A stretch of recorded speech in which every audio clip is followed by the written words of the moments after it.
Buonasera a tutte e a tutti. Il mio compito questa sera è soltanto di accogliervi nella sala delle adunanze di Palazzo Loredan, sede dell'Istituto Veneto, perché lascerò subito la parola per un saluto al Presidente che non ha potuto essere a Venezia, ma vi saluterà da lontano. La conferenza di oggi, tenuta dalla professoressa Barbara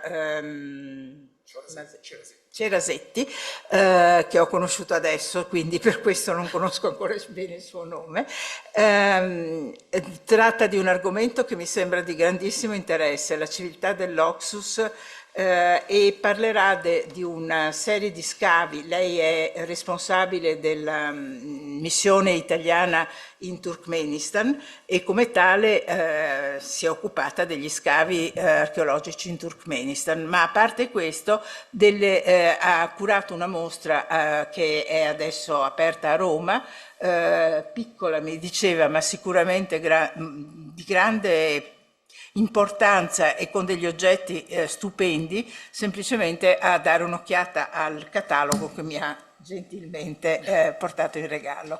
Lascerei la parola immediatamente al nostro presidente Andrea Rinaldo, che ci saluta da lontano, e poi a Daniele Morandi Bonaccossi, socio dell'istituto, che introduce un po' l'argomento. Andrea. Mi sentite? Grazie Donatella.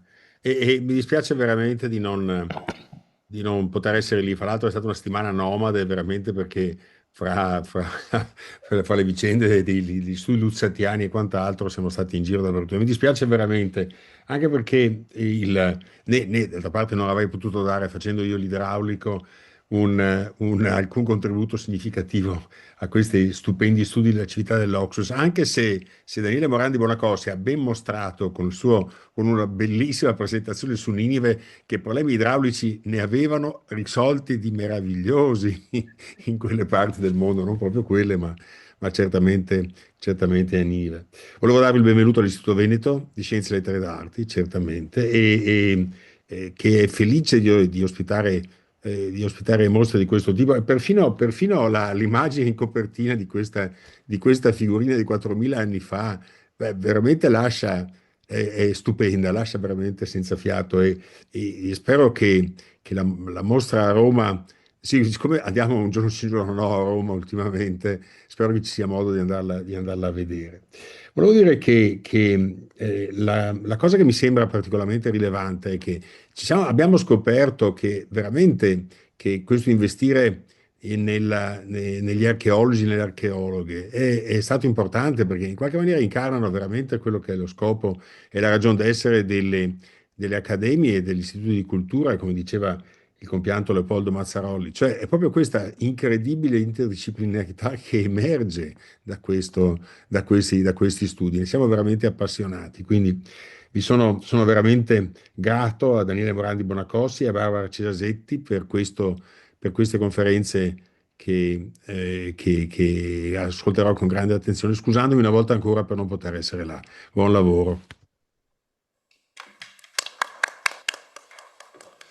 Grazie Presidente, buonasera a tutte e a tutti e buonasera prima di tutto alla nostra ospite, la dottoressa Cerasetti, che ci fa l'onore di essere qui e condividere con noi le scoperte eccezionali e le glorie e i fasti di questa bellissima mostra sull'antico Turkmenistan, la regione dell'antica Battriana, la Margiana, di epoca persiana, di epoca achemenide, no? E poi confluite nel grande impero di Alessandro e nelle successive catene di imperi che dall'epoca ellenistica in poi si succedono, l'impero dei Parti, l'impero dei Sassanidi e così via, insomma, fino ad arrivare poi al Medioevo islamico, ai grandi califfati.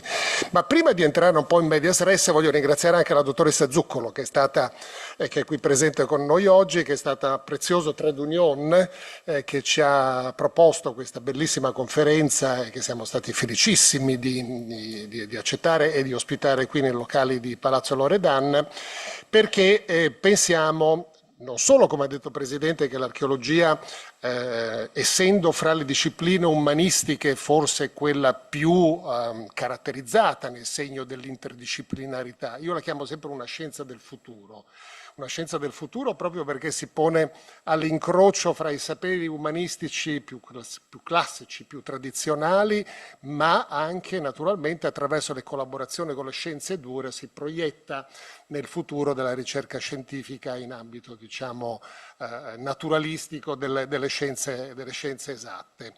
Ma ecco, le cose che mi premono invece così raccontare un po' a mo' di preambolo prima di presentarvi la nostra ospite, sono sostanzialmente poche, ma credo centrali da comprendere prima di affrontare questa interessantissima conferenza sulla civiltà del fiume Osso, l'attuale Amu Daria, che è quel grande fiume che scende dalle catene himalayane e segna oggi il confine fra il Turkmenistan e l'Uzbekistan, nel cuore quindi dell'Asia centrale.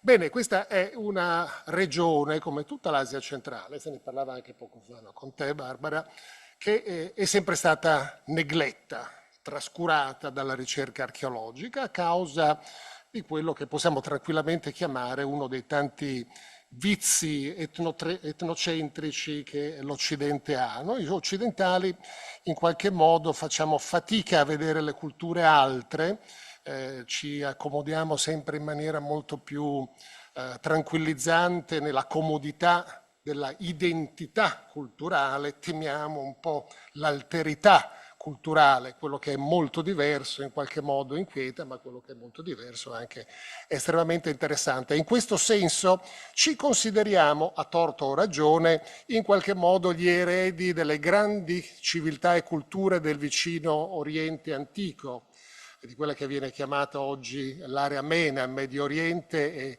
e Nord Africa, in particolare della cultura sumerica, Sumer, culla della civiltà, come era anche grosso modo il titolo di un famoso studio di uno studioso americano della fine degli anni 50. In qualche modo ci riteniamo gli eredi di questa cultura sumerica e della cultura mesopotamica che riteniamo che giustamente anche naturalmente in parte vive nel mondo occidentale, ma riteniamo che il mondo occidentale sia stato il mondo orientale sia stato caratterizzato soltanto dalla civiltà mesopotamica, ma non è affatto così.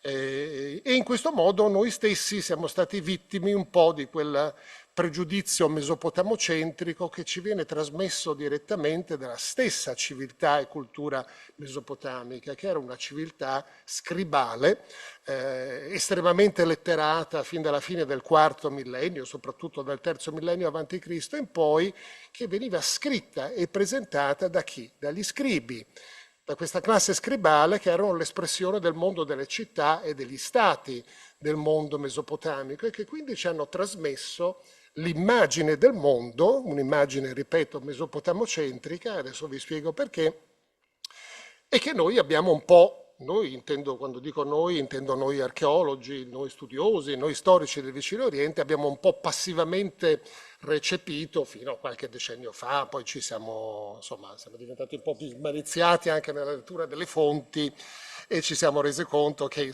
questo modello mesopotamocentrico che poneva la Mesopotamia al centro del mondo e vedeva tutti i paesi che circondavano, tutti i territori che circondavano la Mesopotamia come semplici fornitori di quelle materie prime che alla Mesopotamia mancavano, dal legname di costruzione, di pregio, delle grandi conifere, ai metalli preziosi, oro, argento, ai metalli preziosi anche quelli allora, oggi meno, ma anche oggi lo sono. Se pensiamo che i cavi di rame, pensavo al rame che lega con lo stagno dal bronzo, se pensiamo che i cavi di rame sono oggetto di furti costanti lungo le linee ferroviarie, quindi evidentemente anche il rame ha un valore non trascurabile oggi. E quindi la Mesopotamia era vista un po' come vedeva un po' il mondo come un fornitore di materie prime pregiate, ponendo se stessa al centro. E questo modello è arrivato fino a noi e questa è una delle ragioni per cui gli altri poli della civiltà che vanno cercati in queste regioni, che non sono soltanto le grandi regioni fluviali del Nilo, civiltà faraonica, del Tigre e dell'Eufrate, le varie civiltà mesopotamiche, Sumer, Akkad, l'impero degli Assiri, gli imperi dei Babilonesi e così via, ma vanno cercate la Valle dell'Indo, naturalmente, no? In Pakistan, India del Nord, altro grande fuoco culturale di importanza straordinaria, ma anche ambienti meno favoriti dal punto di vista ecologico hanno sviluppato naturalmente processi culturali che hanno portato alla crescita della complessità sociale, alla fioritura di civiltà straordinarie come quella appunto della valle del fiume Oxus, e penso alle regioni peridesertiche, i grandi deserti dell'Asia centrale di cui parleremo oggi, il Karakum, il Kizilkum, con appunto le civiltà del Turkmenistan e dell'Uzbekistan sono un esempio. Ecco. Quindi adesso da già vari decenni a questa parte, devo dire come conseguenza anche, questo mi piace ricordarlo, di studi fatti nei decenni passati, a partire dagli anni 60 del secolo scorso, anche e soprattutto, non solo naturalmente da studiosi italiani, penso a Maurizio Tosi, penso a Sandro Salvatori, per esempio, penso a Massimo Vidale, penso naturalmente prima di tutto alla nostra relatrice di oggi. Ecco, questi fuochi della civiltà nelle regioni dei grandi deserti dell'Asia centrale sono stati scoperti in qualche modo e portati all'attenzione del grande pubblico anche attraverso il lavoro di importantissimi archeologi italiani. Bene, ma con questo insomma era solo un po' per spiegarvi come questo mondo dell'Asia centrale sia stato sempre negletto dalla ricerca archeologica, era un mondo anche che faceva parte del blocco sovietico naturalmente, quindi difficilmente accessibile, pubblicazioni scientifiche scritte in russo, che noi occidentali mastichiamo poco o per nulla, e quindi insomma un po' tutto congiurava, ma adesso grazie anche a un ruolo molto importante giocato dall'Italia, dalle missioni archeologiche dell'Università Italiana e dal Ministero degli Affari Esteri, se ne parlava prima, che sostiene in maniera illuminata, anche devo dire, pur nelle ristrettezze dei tempi, la ricerca archeologica italiana all'estero, questo mondo sta venendo alla luce e ha portato come risultato straordinario già appunto questa bellissima mostra di cui oggi Barbara Cerasetti ci parlerà, no? Immagino in maniera diffusa, antiche civiltà del Turkmenistan con oggetti fra cui i famosi rità che sono anche in copertina, questi corni potori in avorio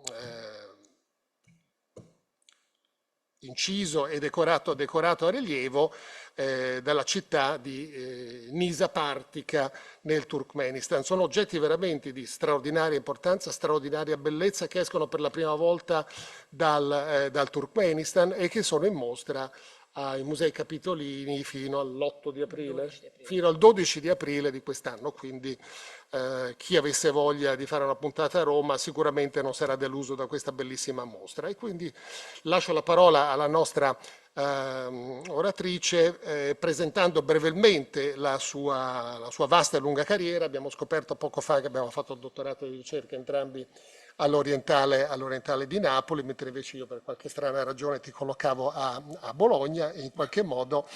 Ma dal 2006 Barbara Cerasetti, che adesso è ricercatrice alla Freie Universität di Berlino, è direttrice della missione archeologica italiana in Turkmenistan e dal 2014 dello scavo archeologico di Togolok, il sito di Togolok 1 in Turkmenistan, di cui ci parlerà in maniera diffusa oggi. È un'archeologa dei paesaggi come me e quindi abbiamo proprio un'identità, qui non c'è alterità, c'è solo identità. Gli archeologi dei paesaggi sono quegli strani soggetti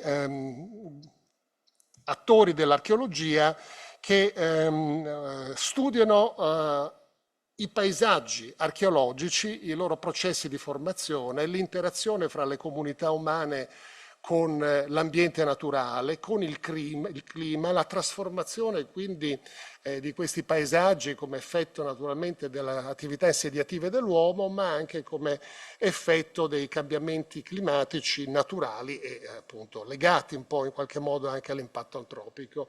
E Barbara Cerasetti è stata una pioniera in Italia di questi studi, perché già a partire dagli anni 90 ha utilizzato quello strumento fondamentale ormai in archeologia, strumento tecnico fondamentale in archeologia, che è il GIS, il Sistema Informativo Geografico, che è un database collegato alla possibilità di mappare, di creare cartografia tematica per condurre ricognizioni archeologiche e scavi archeologici nella regione, soprattutto del Turkmenistan, ma direi che quasi non c'è paese, sia dell'Asia centrale sia del vicino Oriente, nel quale Barbara non abbia lavorato. Turkmenistan, Uzbekistan, Kazakistan, la penisola omanita, la Turchia, la Siria, l'Algeria, la Tunisia e anche l'Italia, che a questo punto sono stati i tuoi cantieri più esotici, li hai fatti in Italia. Quindi insomma una visione veramente larga e avanzata dell'archeologia dell'Asia centrale, del vicino Oriente antico, e con questo ti ringrazio ancora per essere qui con noi e ti lascio la parola. Grazie.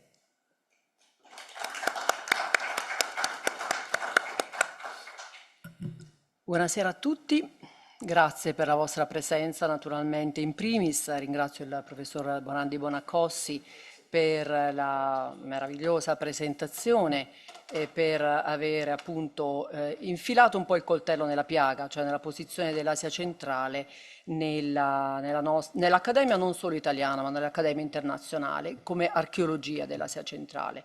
Ringrazio naturalmente l'Istituto nella figura del Presidente e del Vicepresidente per questa meravigliosa occasione di presentare in un così bel contesto. E di nuovo grazie a voi, nonostante sia venerdì pomeriggio, per la vostra presenza e per la vostra attenzione. Voglio fare oltretutto, perdonatemi, devo dare un grazie alla dottoressa Zuccolo, senza la quale questo evento non sarebbe stato possibile. Poi alla fine della presentazione ve la prenderete o no con lei, dipendentemente se vi piace.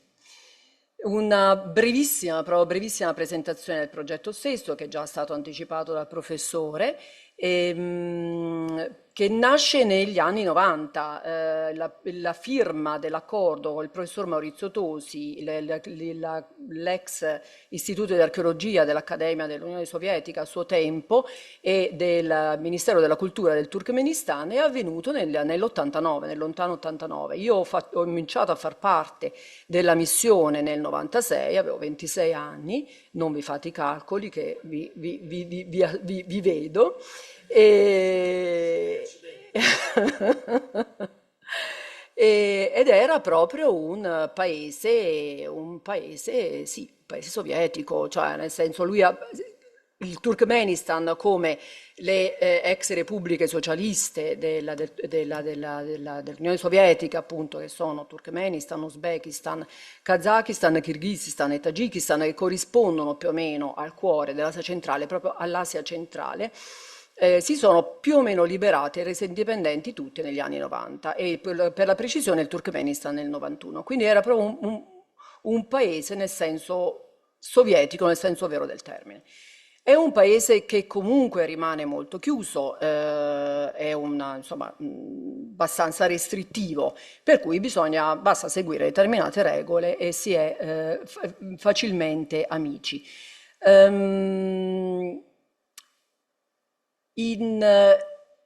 Attualmente il progetto è fra l'ISMEO, l'Associazione Internazionale di Studi per il Mediterraneo e l'Oriente di Roma, e il Ministero della Cultura del Turkmenistan, con naturalmente la collaborazione dell'Università di Berna, numerosi altri partner, e non voglio naturalmente dimenticare proprio la Freie Universität. Questo progetto è finanziato da una fondazione, la fondazione tedesca, la maggiore, non chiedetemi di pronunciarla in tedesco perché lì fallirei, la DFG.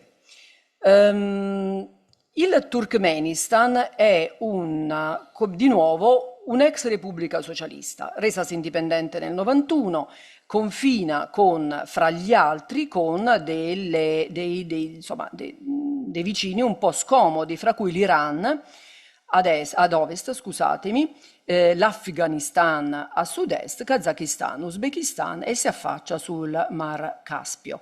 È un paese che, dicevo prima, ha conservato totalmente la sua neutralità, è un paese neutrale, bisogna riconoscerlo, non prende posizioni, ama non prendere posizioni e in occasione proprio di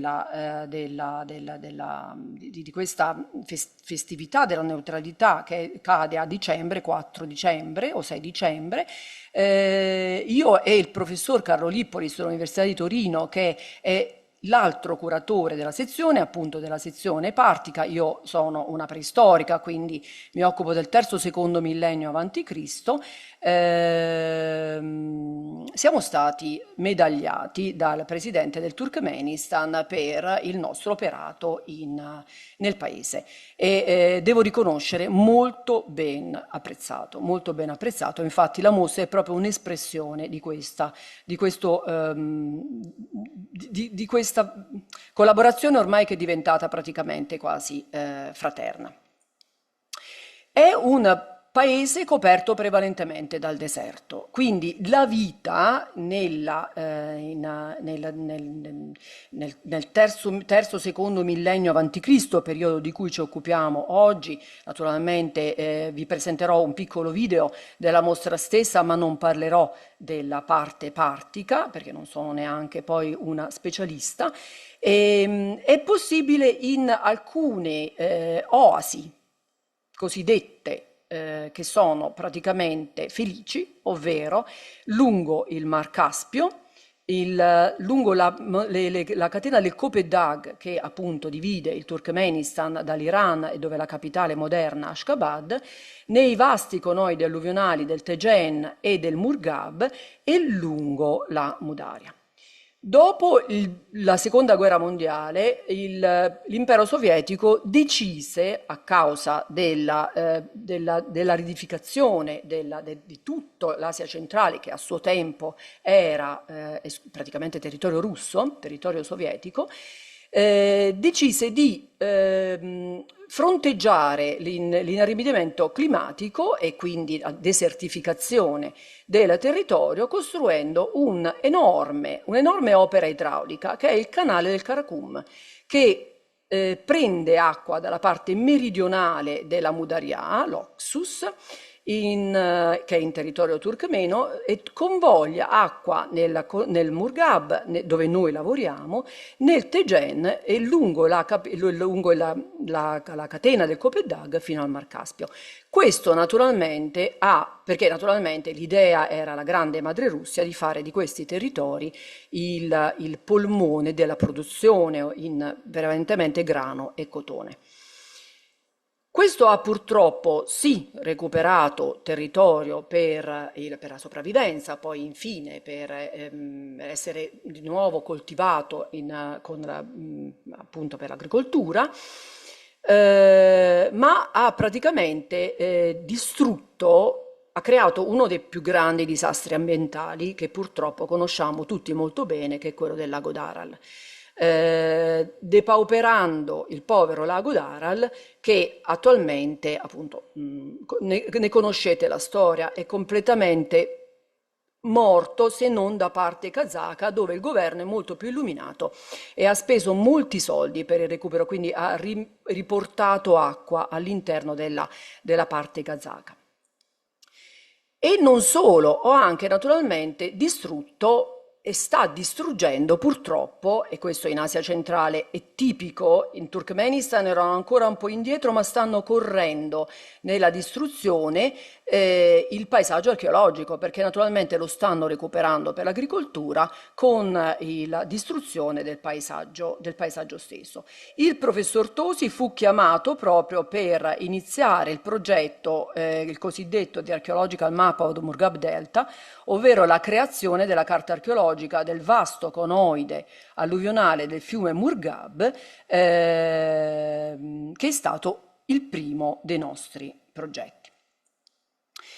Questa centralità del Turkmenistan ha fatto naturalmente sì che esso fosse al centro di quella che viene considerata durante il periodo storico la via della seta, che non è una sola via, chiamiamole le vie della seta, che naturalmente arrivavano proprio nella nostra Venezia. E quindi lasciando un patrimonio archeologico decisamente imponente. Ricordiamo appunto, oltre la Nisa, che è la capitale dell'impero partico, di cui appunto il direttore è il professor Carlo Lippolis, ricordiamo invece la capitale della Margiana, come ricordava il professor Bonaccossi, appunto, che era una delle, delle satrapie della dinastia Achemenide, che appunto venne fondata intorno al VI secolo a.C. È la capitale Merv. Noi abbiamo uno dei due campi base, lo abbiamo proprio nella capitale. Il Turkmenistan è suddiviso in 5 regioni principali, che fanno capo a 5 tribù, in cui il popolo è ancora diviso, il popolo turkmeno è ancora diviso, è un popolo fortemente tribale. Fino a poco tempo fa, ma nelle zone rurali ancora è così, non ci si sposava, non si facevano matrimoni intertribali. La più importante naturalmente è quella di Ahal, dove è la capitale, Ashgabat, di cui hanno fatto parte tutti i presidenti del Turkmenistan, che ne sono stati 3 praticamente, adesso attualmente c'è il figlio del vecchio presidente.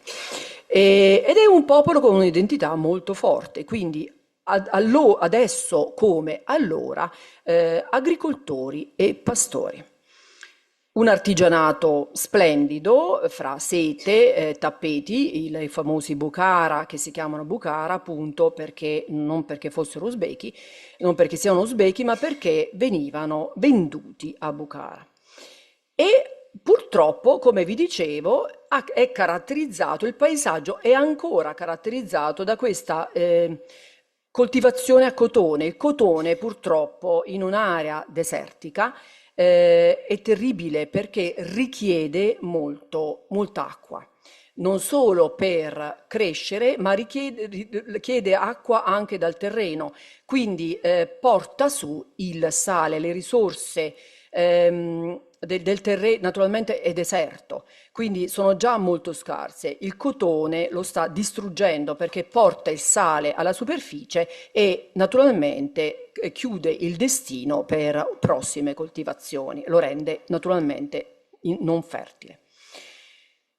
E dicevo appunto che considero, come dicevo col professor Bonaccossi, ormai un po' casa mia, è un popolo estremamente, anche un po' duro, freddo, ma quando apre il cuore lo apre seriamente. Certo, non sono alla stregua di questa mia collega irlandese che si è sposata appunto con uno dei nostri operai quando io scavavo a Merv, perché lei non conosceva il turkmeno, lui non conosceva l'inglese, però l'irlandese aveva un caratterino molto focoso, per cui adesso sono felici e contenti questi, ma non è così semplice come nelle altre repubbliche, le ex repubbliche socialiste.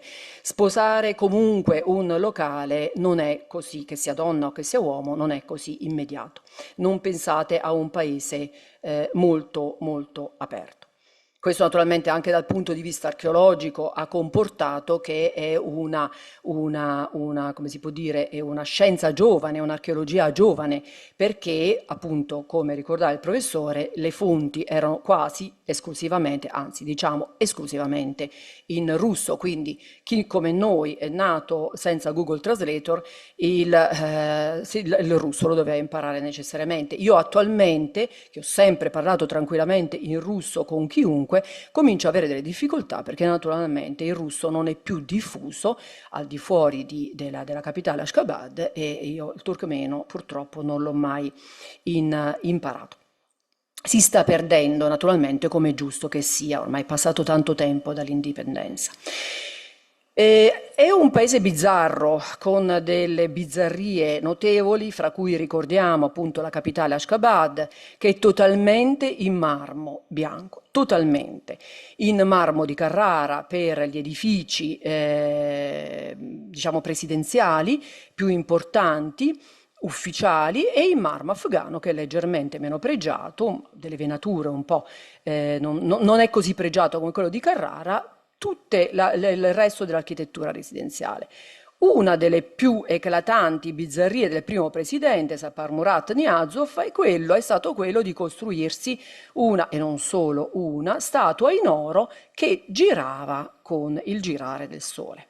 Quindi questo culto, insomma, lui si paragonava un po' a Dio, ma non che quello di adesso non... Infatti abbiamo tremato quando è venuto per inaugurare la mostra.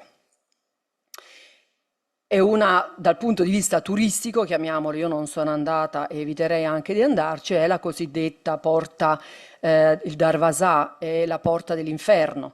Negli anni 50, negli anni 70, scusatemi, fu costruita una piattaforma dai sovietici e è crollata, fortunatamente non è morto nessuno, ma di quelli della piattaforma, perché il cratere ha cominciato ad emettere gas che naturalmente ha fatto più di un morto non dichiarato nei villaggi vicini. Quindi hanno visto bene di dargli fuoco e invece tanto si consuma e invece continua a bruciare. Adesso spero che facciano in modo di chiuderlo perché è veramente pericoloso. E veniamo alla nostra mostra.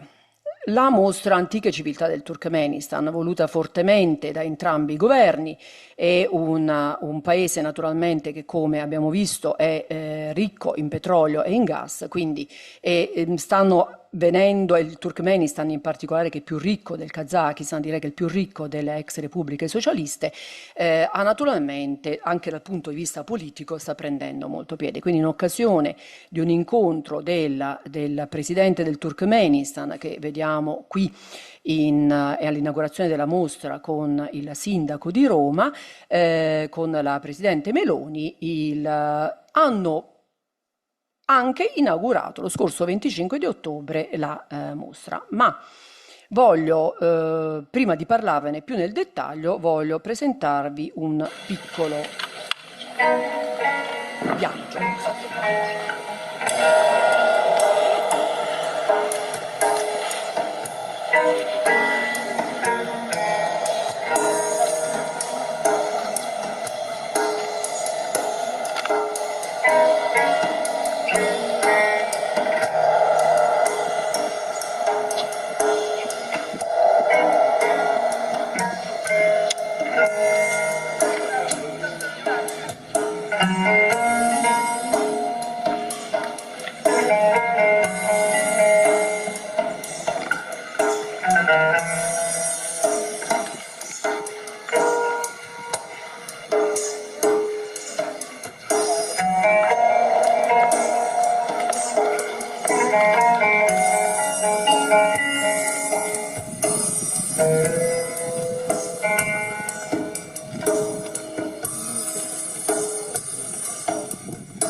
Con le belle parole di Manfredi sulla mostra sul Turkmeno e in italiano, che riporta appunto l'Asia centrale al suo giusto centro, nella sua centralità, vorrei entrare più nel merito della mostra stessa. Ora, come vi dicevo, la mostra è divisa in due sezioni, la sezione della Margiana protostorica o preistorica che dir si voglia, quindi siamo nel terzo-secondo millennio a.C., e la sezione della Nisa partica a cavallo della nostra era. Quindi io sono il curatore della sezione Margiana protostorica e Carlo Lippolis della sezione partica. Il terzo-secondo millennio a.C. fu caratterizzato, l'Asia centrale e le regioni limitrofe, da un fenomeno che noi chiamiamo culturale, cosiddetto Bactra Marjana Archaeological Complex o Oxus Civilization o Greater Khorasan Civilization. Un fenomeno non solo culturale, ma economico, politico, sociale, che accomunò tutte queste regioni in un unico sostrato.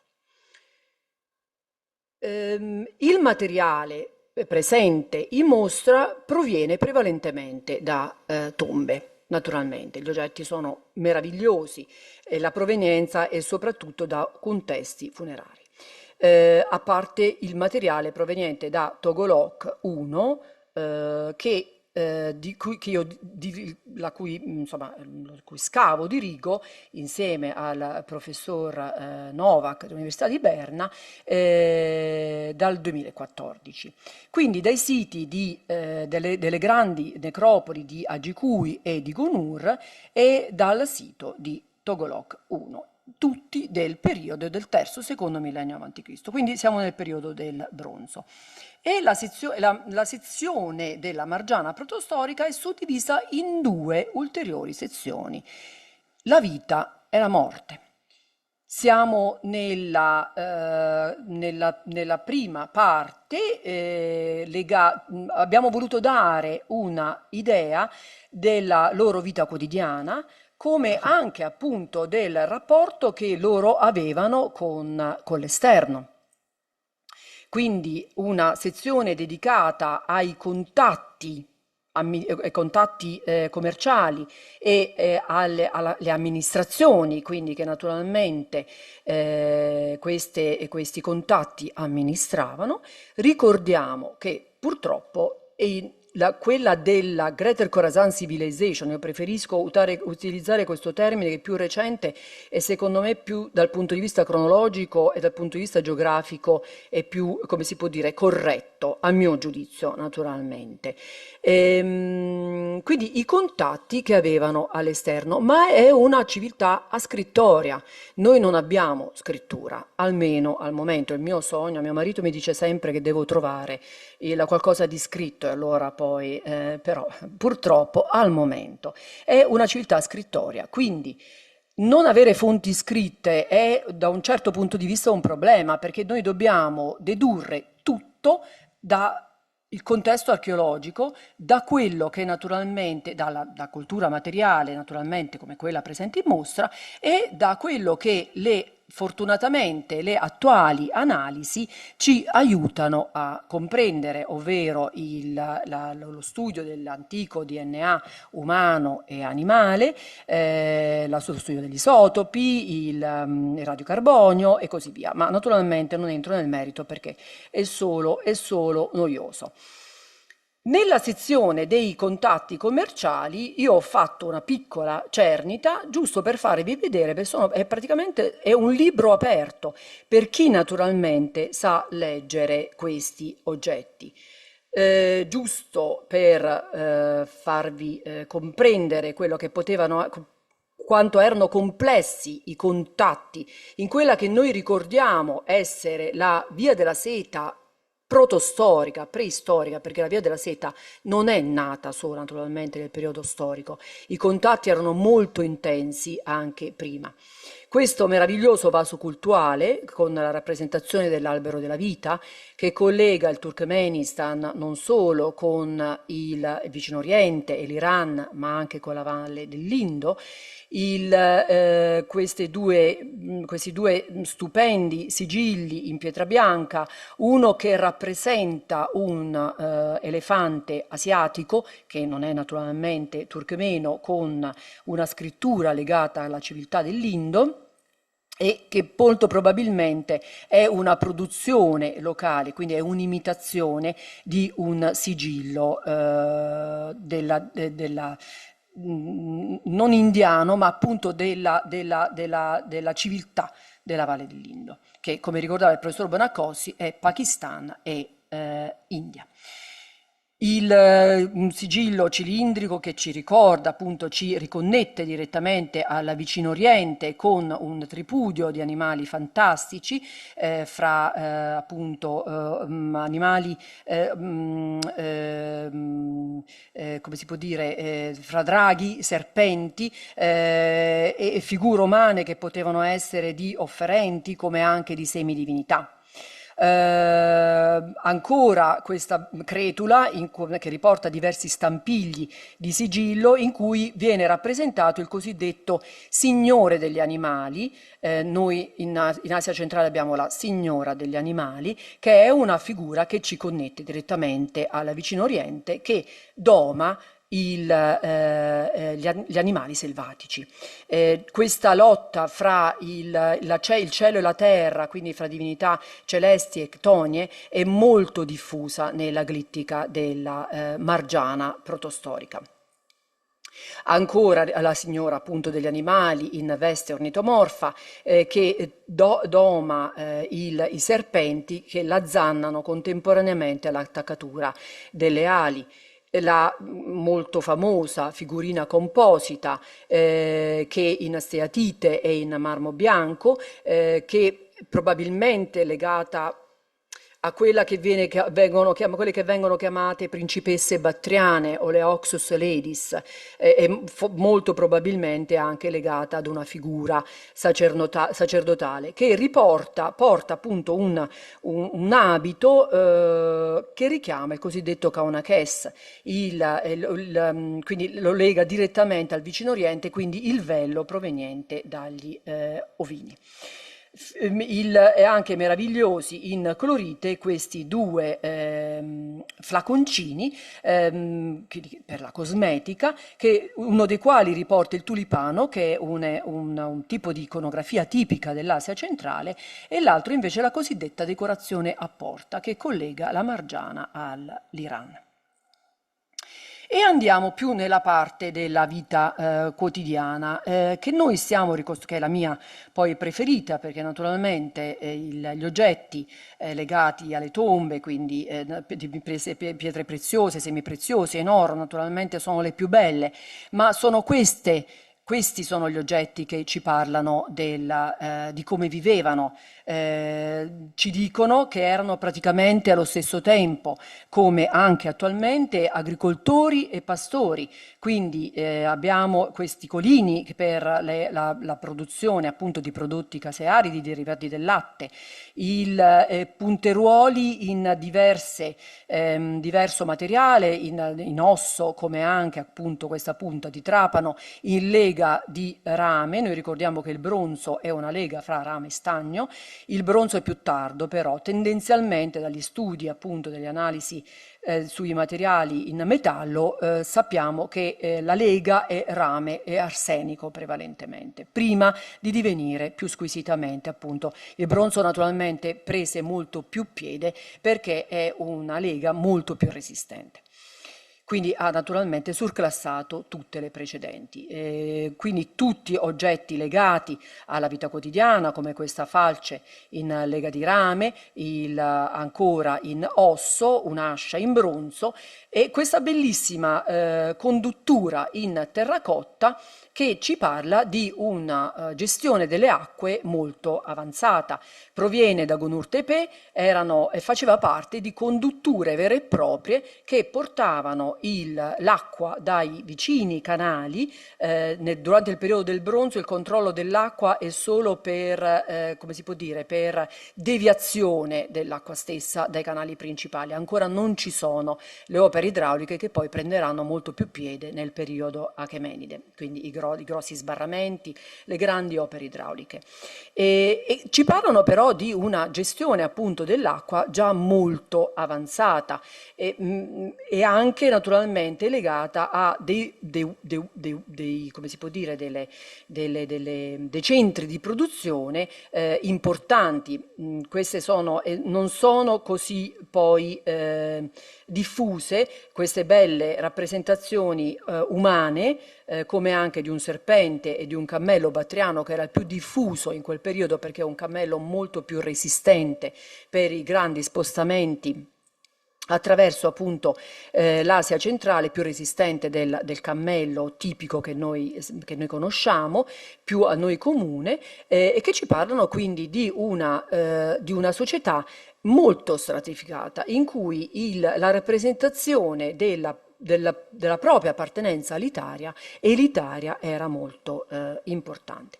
Non possono mancare naturalmente le nostre ceramiche da mensa, che provengono tutte comunque da contesti funerari, quindi sono ceramiche prevalentemente fini, lavorate al tornio, di diverse tipologie, dai versatoi alle giare, ai bicchieri, ai piatti.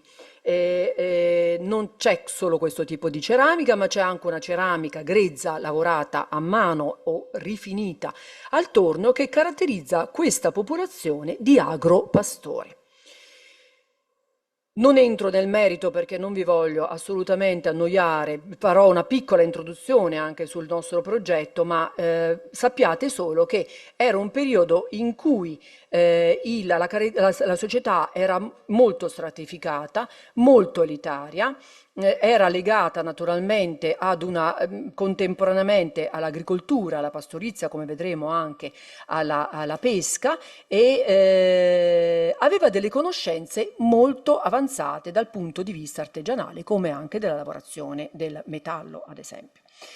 Ma entriamo più nel merito io ho chiamato questa sezione pesi da telaio e oggetti ludici, perché questi vaghi biconici in clorite e in steatite sono squisitamente decorativi, ricordano però i pesi da telaio e le fusaiole in terracotta che così ampiamente noi ritroviamo durante gli scavi e che sono legate naturalmente alla produzione tessile. Per quanto riguarda gli oggetti cosiddetti ludici, bisognava dare necessariamente una definizione.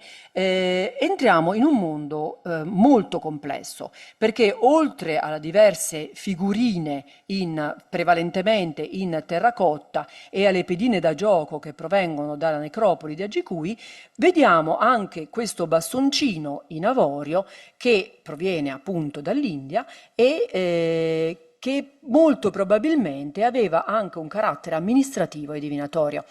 In questa fase protostorica il mondo ludico era visto non solo come un gioco vero e proprio, ma il gioco era visto come un modo per passare dalla vita alla morte, per imparare a passare dalla vita alla morte. Vediamo anche qui i cosiddetti astragali, che sono appunto quegli ossicini fra la gamba o la zampa e la caviglia che permettono alla caviglia di muoversi, che se lavorati venivano utilizzati, e non solo naturalmente nella nostra Margiana protostorica, ma come vedremo sono ampiamente diffusi, li ritroviamo anche in bronzo, venivano utilizzati per la contabilità come anche per il gioco. Al di fuori, nelle zone rurali laddove lavoriamo noi, è un gioco ancora molto utilizzato dai bambini. Questa figurina, vi prego di ricordarla, è molto importante perché è come vedete, una figurina ornitoantropomorfa, che ha sempre il capo portato in avanti e le braccia raccolte sulla schiena. È una tipologia di come si può dire, una posizione che noi ritroveremo in altri contesti di cui poi vi parlerò. Passiamo prima però nella sezione cosiddetta legata alla morte, quindi all'aldilà, quindi alla spiritualità, alla religione. La seconda sezione della prima sezione della mostra. Gli oggetti sono meravigliosi. Certo, ogni tanto litigacchiamo con il professor Lippolis perché naturalmente i suoi sono eclatanti, Rita sono degli oggetti meravigliosi, ma io vedo in questi oggetti, seppur piccoli, una trasmissione di valori, di concetti, come si può dire, di visione dell'aldilà molto complesse, molto anche a dir poco commoventi. Fra tutte le figure, cioè fra tutti gli oggetti che vi ho riportato, fra cui appunto vediamo anche qui la versione maschile delle principesse battriane in terracotta, questa meravigliosa giara con due figurine antropomorfe all'interno. Sono una figura maschile e una figura femminile in terracotta, grezze, riportano conficcate all'interno del corpo dei pezzettini di osso. Il maschio porta in braccio un bambino, cosa naturalmente atipica, mentre la donna ha questa sempre posizione con il capo avanzato e le braccia raccolte sulla schiena. Naturalmente, insieme a queste due figure, le vediamo meglio qui, in cui di nuovo l'uomo porta in braccio il bambino e la donna invece ha sempre le braccia raccolte dietro la schiena, non possiamo che dargli quella che è l'interpretazione più diffusa di un valore psicopompo o comunque naturalmente apotropaico. La donna è evidentemente, nella nostra interpretazione, morta di parto. Infatti vedete il grosso pezzo d'osso che è inserito all'altezza del pube e a mio giudizio è estremamente commovente, comunica molto più di tante fonti scritte. Tornando alle nostre figurine, queste sono parte di un vaso cultuale proveniente sempre di Gonur, con il figurine zoomorfe in processione e i nostri due protagonisti, insieme ad altre figurine che potevano essere interpretate come divinità, semidivinità. Sono state trovate in tantissimi contesti, funerari come domestici, e rappresentano, sono state chiamate anche, ho visto su internet, le cosiddette dee uccello. Effettivamente sia le figure femminili, che sono le più diffuse, che quelle maschili, hanno le braccia che sono effettivamente delle ali, hanno il viso che richiama un po' il becco di un uccello, ma naturalmente hanno l'apparato genitale molto in evidenza, il maschio è sempre itifallico, in cui naturalmente il collegamento con la natura, la riproduzione e la fertilità naturalmente è più che evidente. La mia favorita è quella che appunto c'è nell'invito, è questa figurina che è molto stilizzata. Le figurine della Margiana, lei è un'intrusa, differentemente da quelle della catena del Copedag, sono molto più stilizzate. Infatti quelle della catena del Copedag questa proviene da Altintepe, e riportano delle capigliature molto più importanti, molto più ricche, come si può dire, gli apparati sessuali anche molto molto più posti in risalto, e sono delle figurine in contesto funerario, ad esempio trovate davanti al viso del defunto o ai suoi piedi, quindi a protezione di nuovo con un valore squisitamente apotropaico. E passiamo ancora, naturalmente, prima di passare alla sottosezione della stanza dedicata alla morte e alla spiritualità, e che riporta appunto anche oggetti legati allo status symbol sia del mondo maschile che del mondo femminile, non posso non farvi vedere questo tripudio di bellezze. La glittica della Margiana è eccellente in steatite, in clorite, in pietra, come anche in lega di rame, riporta un tripudio come si può dire, esprime come loro vedevano la vita dopo la morte e come a loro giudizio dovevano essere accompagnati nella vita dopo la morte. Naturalmente, come tante altre culture, la morte non era una cesura, era esclusivamente una cesura biologica della vita, ma naturalmente il passaggio a una vita nell'aldilà era molto ben organizzato, quindi figure come draghi, ofidi o serpentiformi, figure di rapaci, sempre la Nostra Signora degli animali che doma i serpenti, quindi le divinità terrene. Questo mostriciattolo, questo viene proprio da Togolò, che infatti è diventato il simbolo del nostro progetto, che è una sorta di medusa con il corpo serpentiforme, anche qui a protezione, con un valore fortemente apotropaico, fino poi a questo splendido sigillo amuleto in cui viene riportato, oltre al Signore degli animali, viene riportata la figura di uno zebù, che quindi ci collega nuovamente alla valle dell'Indo. E passiamo a quello che è lo status symbol, in questo caso maschile.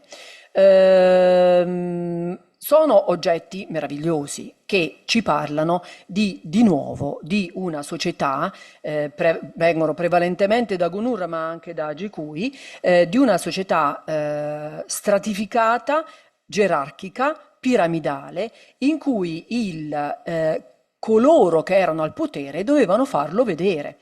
E lo vediamo in questi meravigliosi oggetti in oro. La lavorazione dell'oro è molto complessa, quindi erano arrivati a dei livelli di conoscenza non indifferente, fra cui vediamo questa bellissima saiga che è un'antilope tipica dell'Asia centrale, che racchiude in oro, che racchiude un turchese, questo quadrupede che, tra virgolette, fa finta di essere tutto in oro, mentre ha un cuore in marmo, ma la lavorazione, vi prego di notare la lavorazione della lamina in oro, che di nuovo lavorare l'oro non è cosa molto facile.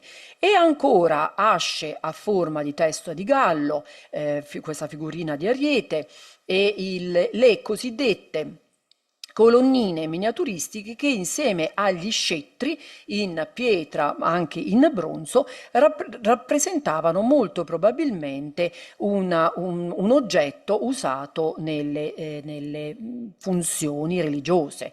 Rimane ancora molto in dubbio come si può dire, lo scopo, la funzionalità di questi oggetti. Indiscutibilmente rappresentavano una classe importante.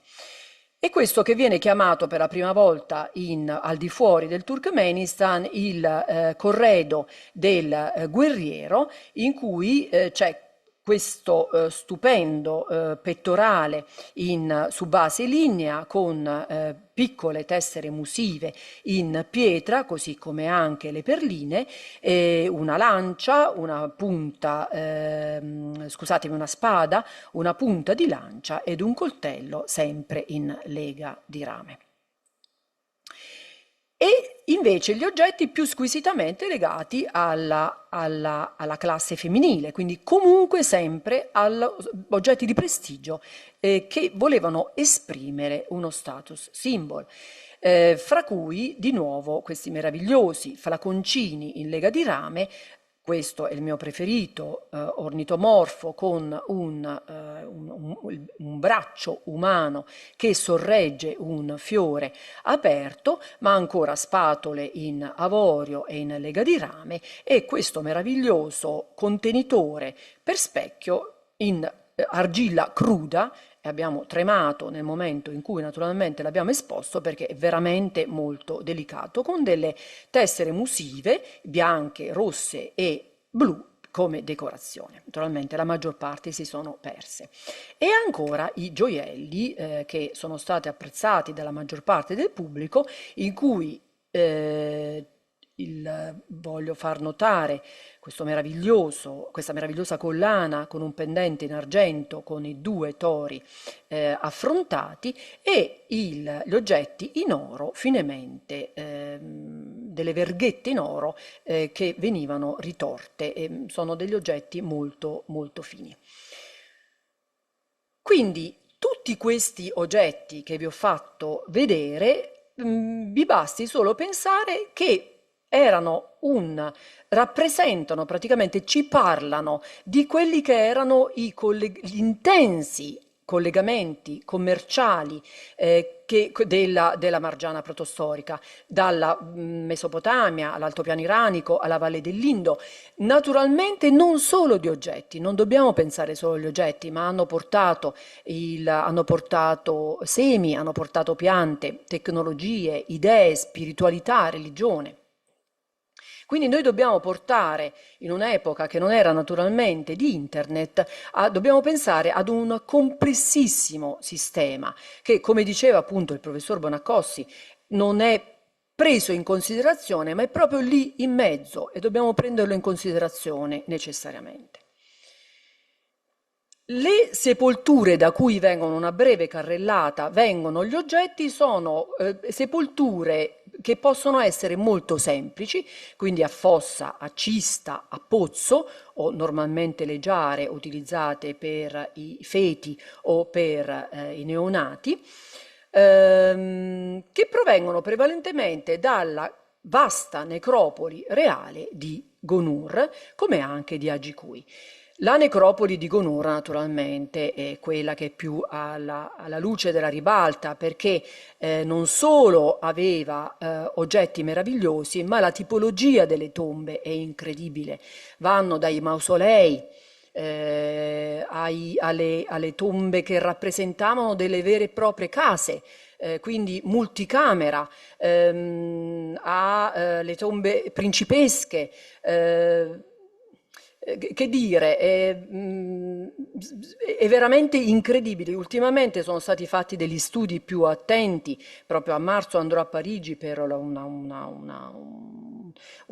dottorato che è fatto proprio sulla necropoli di Gonur, studiata un po' più al di là di quella che è l'iconografia, perché abbiamo sepolture plurime di più esseri umani con animali, o sepolture solo di animali, molto probabilmente a rappresentare il defunto che non c'era, o con un valore apotropaico, magari quello che non voleva ancora essere un defunto, veniva rappresentato dagli animali. Non sono solo animali di sacrificio, sono animali sepolti appositamente, ma immaginiamo aver sacrificati e sepolti appositamente a simboleggiare qualcosa. Anche deposizioni, come si può dire, con rimaneggiamenti post-deposizionali riaperti e praticamente sottratte le ossa e lasciate solo dei componenti come un femore, un cranio. Insomma, è un mondo estremamente complesso, perché anche nelle tombe più importanti ritrovate a Gonur, con questi grandi carri trasportati da cammelli, più raramente dai cavalli, può essere presente il defunto come non. Quindi anche qui indiscutibilmente la deposizione animale rappresentava qualcosa che era al di là del cibo stesso dato al defunto.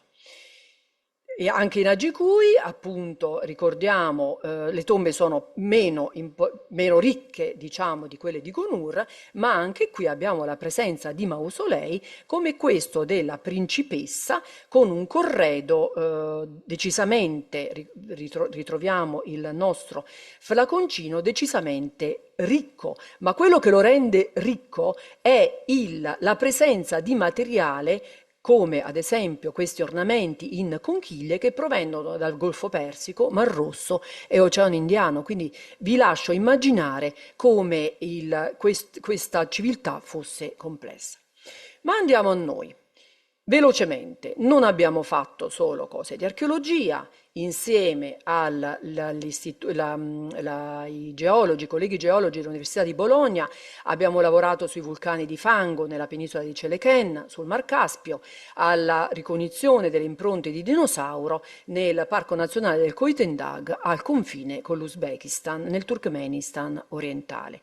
Noi abbiamo iniziato appunto con il professor Maurizio Tosi, con la carta archeologica del vasto conoide del fiume Murghab, che si chiama delta interno, perché non sfocia da nessuna parte, perde le sue acque, sia il Tegen che il Murghab provengono dalla catena dell'Hindu Kush in Afghanistan e perdono poi le loro acque nel deserto. Abbiamo oltre ricostruito la mappa archeologica e quindi ricognito più di 2000 siti datati dal terzo millennio fino al XIII secolo d.C., quindi all'invasione mongola.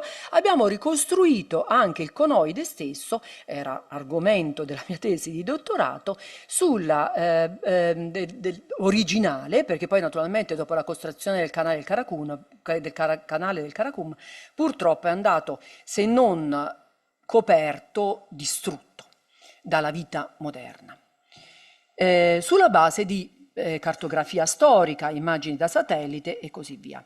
Ma di nuovo un piccolo video in cui ci vogliamo presentare.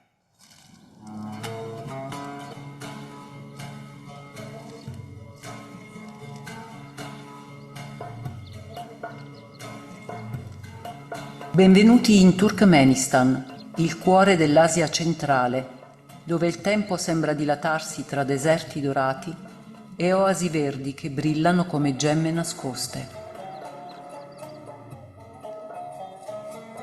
Il Turkmenistan è una terra ricca di storia. Una terra in cui antiche civiltà hanno lasciato tracce profonde e silenziose.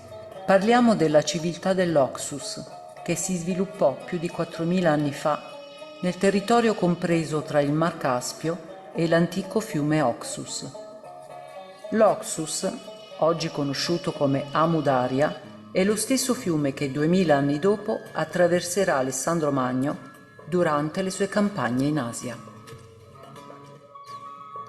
Tra il 2300 e il 1700 a.C., più di 4.000 anni fa, in quel territorio fiorirono città che sono custodi di memorie millenarie, città che furono centri di commercio, cultura e spiritualità, civiltà che hanno tessuto reti di insediamenti, templi, laboratori artigianali, dove la vita quotidiana, il prestigio e la devozione coesistevano in un equilibrio perfetto.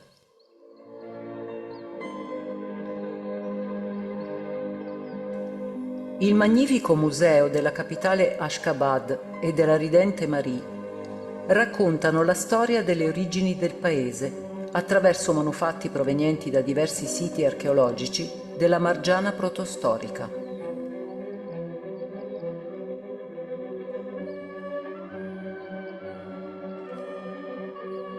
Gioielli in oro, figurine antropomorfe, vasi e sigilli dalle vaste necropoli di Gonur e Agicui, resti botanici, animali, scarti di lavorazione dei metalli da Togolok. Tali centri rurali e urbani parlano di una civiltà antica, ancora nascosta sotto la superficie del Karakum, il deserto dalle sabbie nere.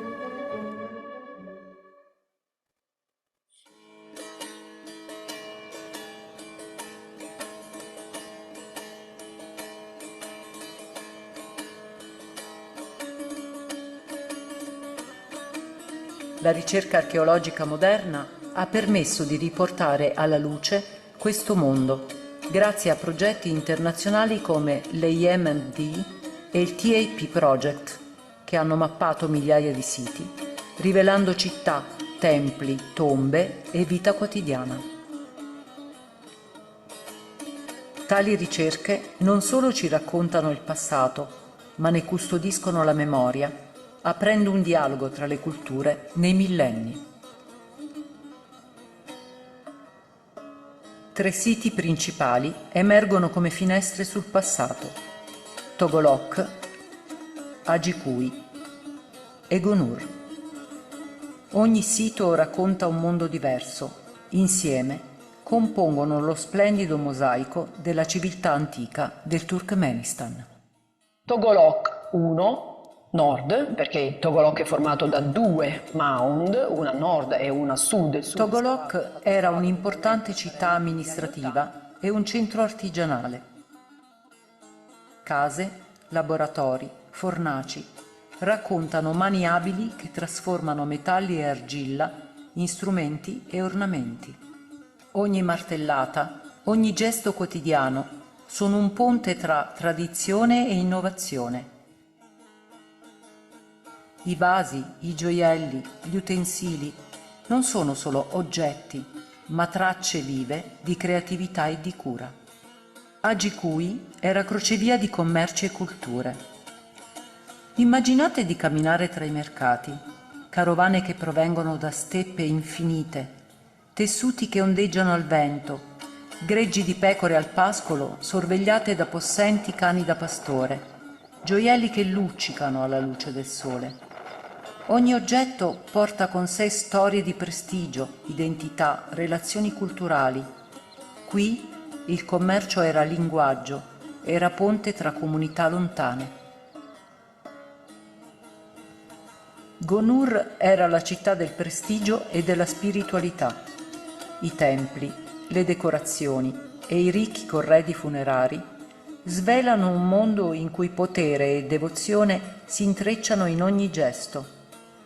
Ogni oggetto parla di status, appartenenza e connessione con il divino. Insieme, questi 3 siti ci mostrano un mondo dove commercio, vita quotidiana, gestione delle acque, artigianato, prestigio e spiritualità si intrecciano come fili di un arazzo prezioso e incredibilmente vivo.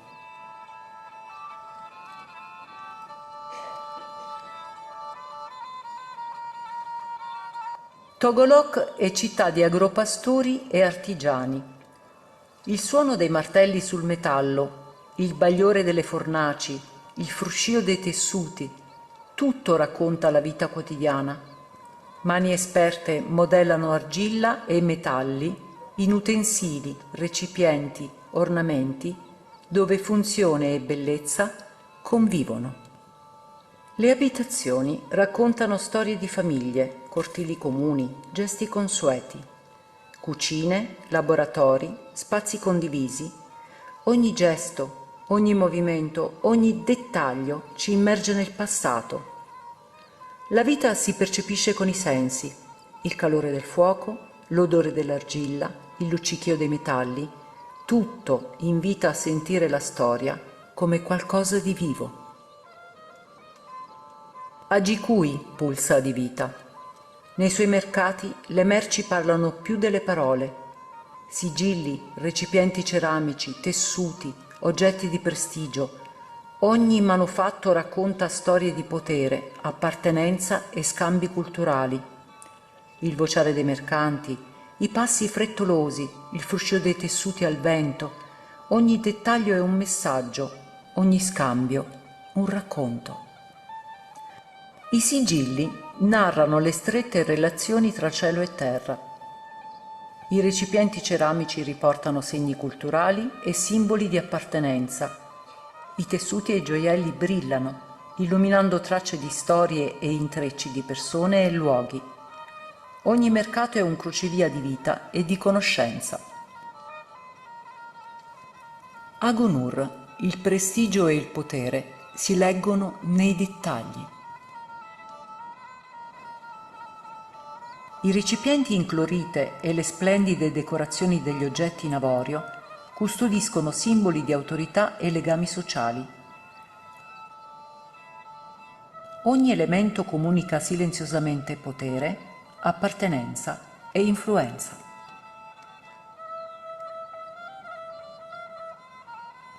Magonur è anche città sacra. Animali, motivi geometrici, disegni astratti sono simboli che ci parlano di una comunità che intrecciava divino e umano, una profonda connessione tra la terra e il cielo. Kunur ci invita ad ascoltare la spiritualità di una civiltà passata, ma ancora intensamente viva.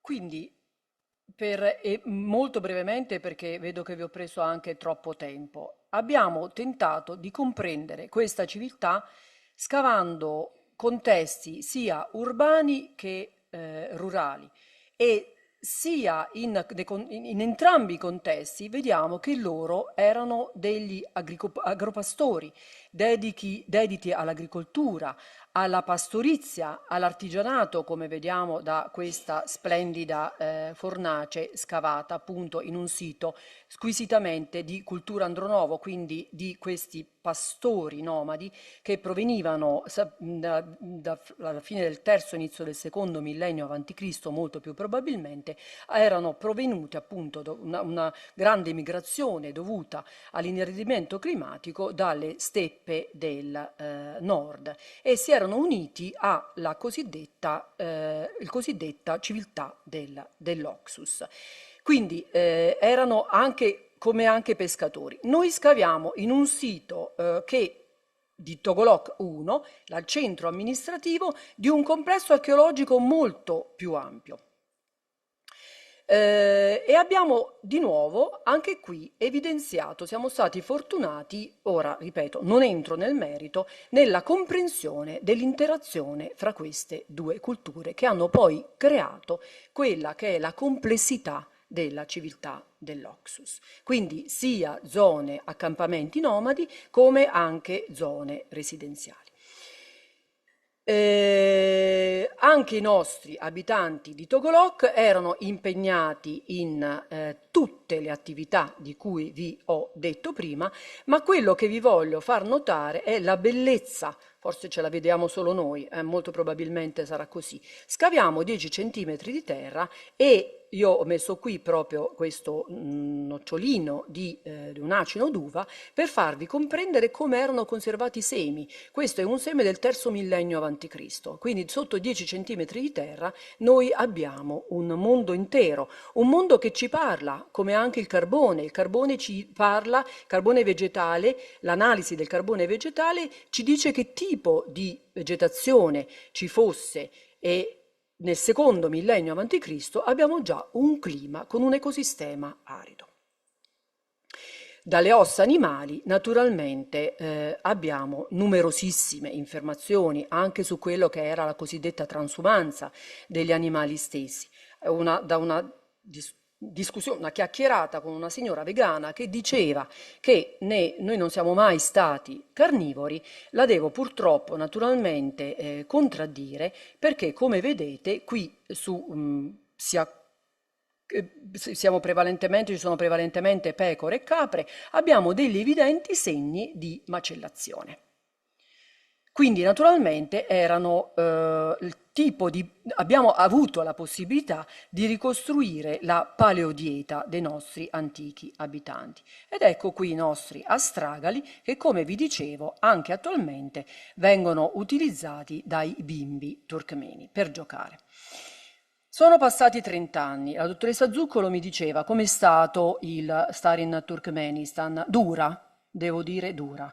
Se la mia madre diceva che io ho un caratteraccio e grazie al mio caratteraccio molto probabilmente sono andata avanti, perché è una cultura non profondamente religiosa ma molto maschilista, e devo dire che insomma, la direttrice è donna, l'ispettrice, che quindi bada a tutti gli operai, è donna, uno dei vice direttori dei direttori, dei field director, quindi dei direttori sul campo, è donna, quindi devo dire che siamo, insomma, scusate l'elemento maschile presente in aula, ma siamo molto soddisfatte, perché è un paese duro, è un paese anche pericoloso. Infatti io scherzo con queste immaginine solo quando sono a casa tra le mie cure, per le mie mura domestiche. Non sono così tanto felice, insomma, quando me li ritrovo poi davanti. E il campo base è questo, è un campo spartano, ne siamo molto felici grazie al finanziamento dell'Ismeo. Abbiamo finalmente un campo base vicino al sito di Togolok 1 che prima raggiungevamo con questi fuoristrada del periodo sovietico, 1 ora e mezza ad andare, 1 ora e mezza a tornare ogni giorno. Devo ringraziare tutti i membri della missione TAP, maschi e donne naturalmente, che senza di loro, sono loro che scavano, sono loro che stanno nel deserto adesso come adesso, e ci si trovano bene. Io devo dire, l'unica notte che io ho passato nel deserto sotto organizzazione della mostra, è l'unica notte, sarà che probabilmente non prendeva il telefono e non prendeva internet, in cui ho dormito splendidamente. E ringrazio naturalmente l'ambasciatore Ferrari, senza il quale naturalmente il progetto e la mostra stessa non avrebbero potuto avere il successo che stanno avendo. Grazie ancora a voi per la vostra attenzione.